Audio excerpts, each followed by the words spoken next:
Hi, this is Sailesh Rao. I have a nonprofit called Climate Healers. That's what I work on today. I joined IIT Madras in 1976 in the electronics engineering department, and I graduated in 1981. So it was a 5-year course that I took, including uh, 2 semesters of workshop that we used to have. And I really enjoyed my time at IIT Madras. I made so many great friends that we remained friends throughout. It was the formative years of my life.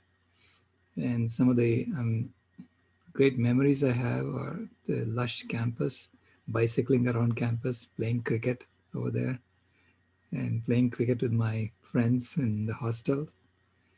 And of course, the academics. I enjoyed my academic life. I used to actually enjoy taking periodicals and things like that. Not many people can say that actually, because to me it was more of a challenge. And I think I got such a great education that by the time I graduated and went to Stony Brook in Long Island, I found the master's program there to be a breeze. It was so easy. So I finished it in 9 months, and then I went on to do my Ph.D. at Stanford University. And I would say that probably the most important work I did at IIT Madras was the work on nonlinear circuit analysis, which we wrote a paper about it in the proceedings of the IEEE. But that analysis stuck with me. And even today, I think back on the hysteresis loops that we analyzed, and to understand how nonlinear feedback loops can actually change from one state to another. And it's relatively unpredictable as to how it does that. And I'm witnessing the same thing happening in the climate system today. And so this is why I'm pretty much running around yelling at people saying, we need to pull back as quickly as possible, because you don't want to let this nonlinear feedback loop run loose, because it may be difficult to bring it back once it reaches a new state. Because we found in the circus that once it reaches a new state, you had to pull it back way below where it did the transition before you see an impact. Otherwise, it remains in the bad state for a long time. So it's a cautionary tale for what's happening in the climate system today.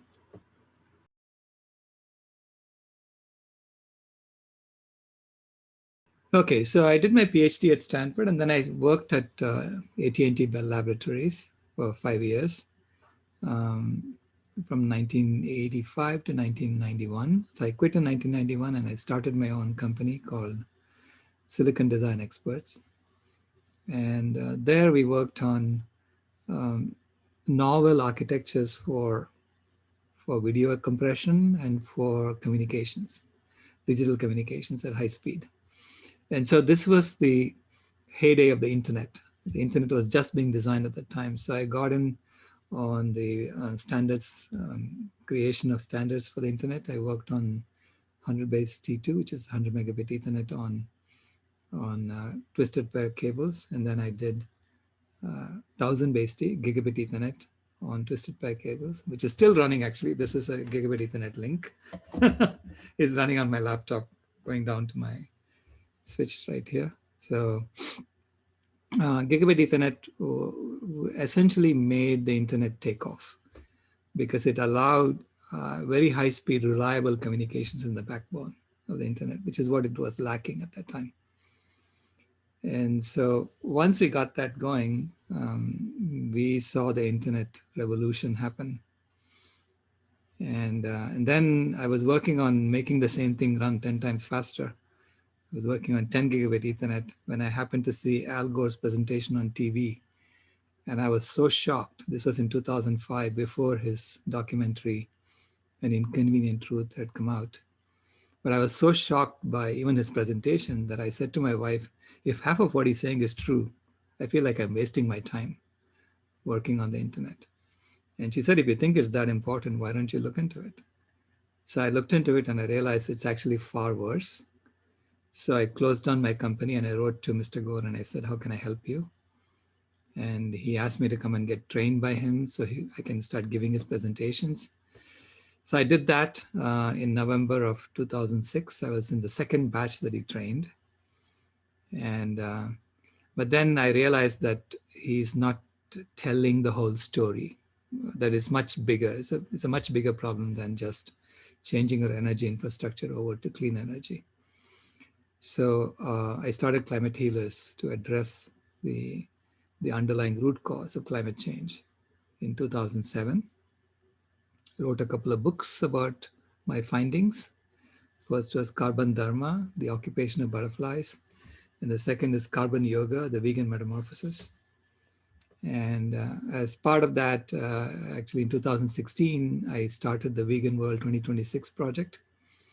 And the idea behind this project is to literally create a new system of normalized nonviolence to replace the current system of normalized violence that we live in.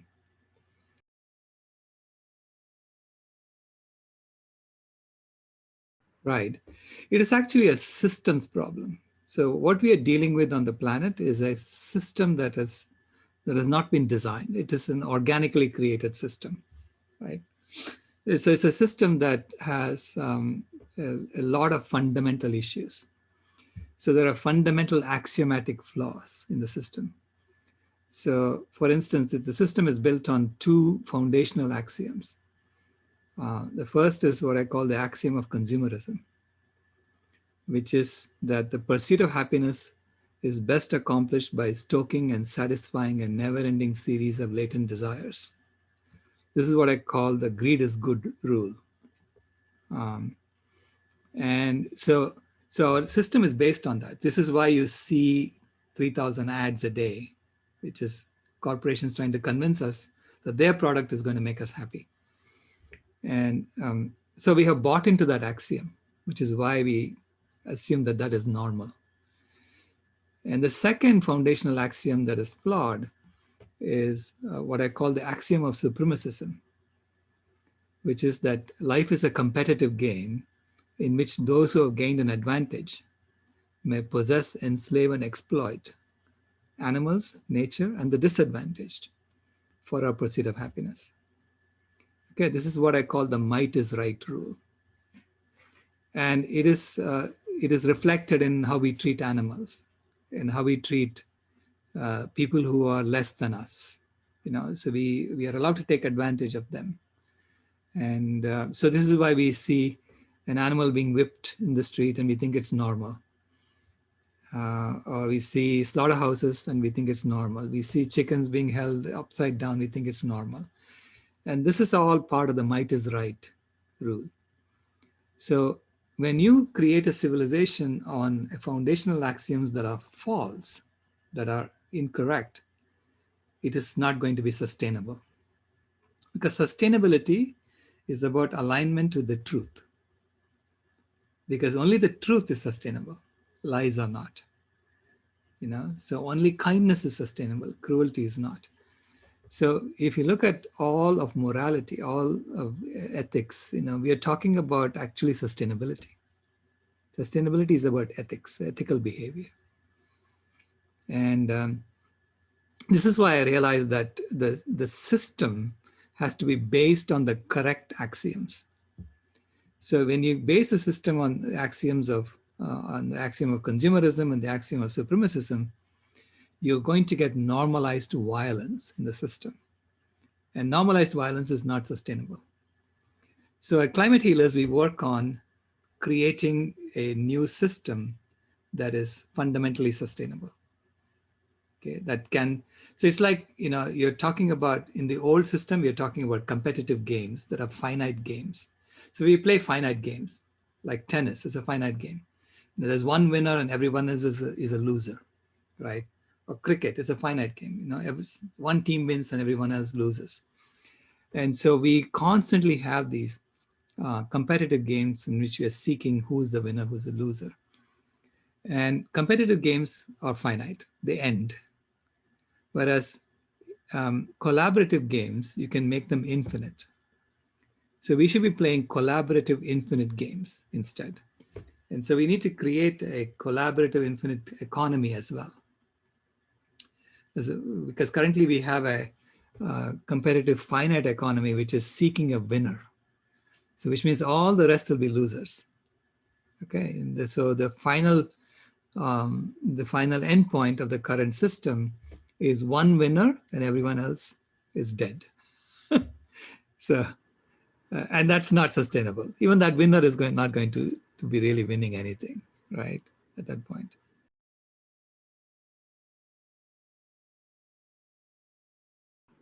Yeah, so we've written a paper called Engineer Solutions to Scientists' Warnings. So there were two warnings issued by scientists, one in 1992, another one in 2017. And they listed a whole lot of problems that are getting worse and worse on the planet. So what we wrote is a paper that we are now submitting for publication. So it's just three fellow engineers and myself. So it's 4 authors in this paper. And we said, okay, as engineers, how would we solve this? Because engineers are not going to say, here is a problem, right? We are trained to find solutions.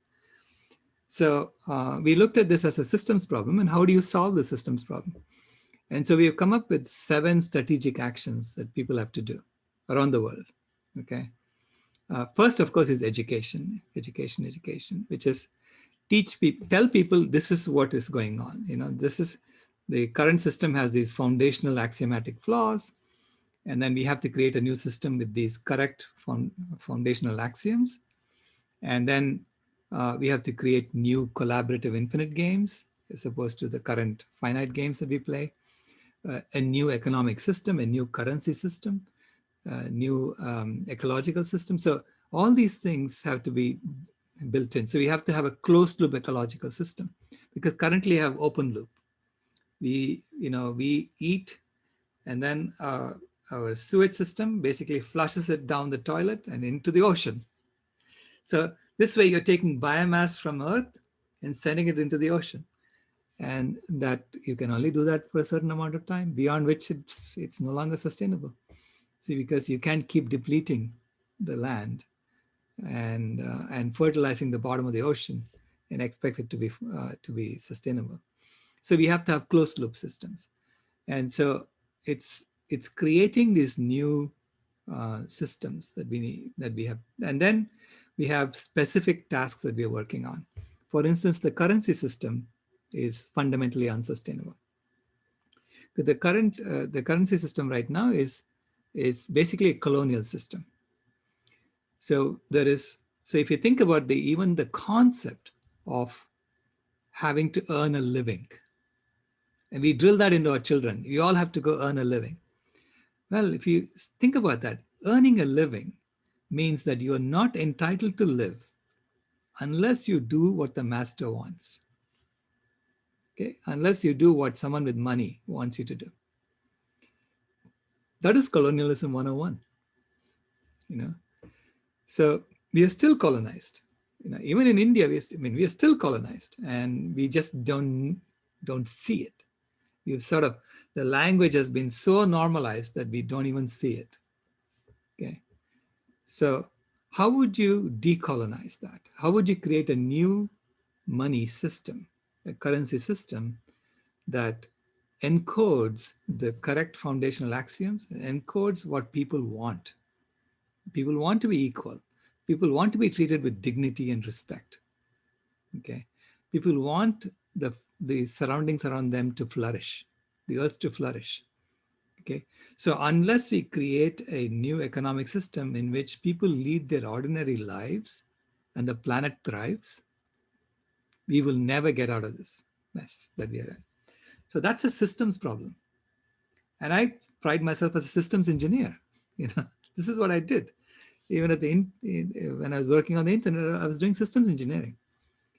So we've created this systems engineering blueprint for how would you get out of the mess we're in. And that we've also come up with how to transition from where we are to where we need to be. So it's a fairly comprehensive approach that we have taken in the paper. So what's next for climate healers? What's next for Sailesh? Well, so we have a task before us, which is to get to a vegan world by 2026. A world, so when we talk about a vegan world, we're talking about a world in which there is no killing machine operating constantly. Okay? Because right now we have a killing machine that's operating constantly, that's killing about 80 billion land animals every year, over 1 to 3 trillion sea animals every year, and about 10 billion old growth trees and countless new growth trees. And along with 40 million people are dying every year from chronic diseases or hunger related causes. And these are all avoidable. So these are all the product of the killing machine that's operating constantly in our lives. So we are imagining a new world, a new system in which the killing machine has been fundamentally shut down. So there is no killing machine. Okay.